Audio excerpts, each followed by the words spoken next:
Star விஜயில் 1:30 முதல் 4 இல்லத்தரசிகளின் நேரம். இல்லனே, நீ அவன் கல்ல விழுந்து மன்னிப்பு கேட்க கூடாது. என் வாழ்க்கையே போனாலும் பரவாயில்ல. உன்னை யாருக்காகவும் எதுக்காகவும் நான் விட்டு கொடுக்க மாட்டேன். நீ வான்னு நம்ம போலாம். இல்லம்மா, கோவத்தில் எடுக்கிற முடிவு சரியா இருக்காது. என்னால எந்த பிரச்சனையும் உங்களுக்குள்ள வரக்கூடாது. நான் மன்னிப்பு கேட்கிறேன். நான் என் தங்கச்சிக்காக என்ன வேணாலும் செய்வேன்.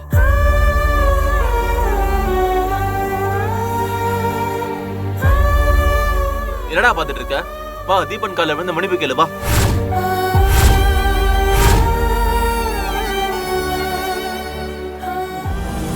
டேய் சேரா, நீ பண்றது ரொம்ப தப்பு. ஒருத்தர் கூட நேருக்கு நேரு சண்டை போறதுதான் வீரம்.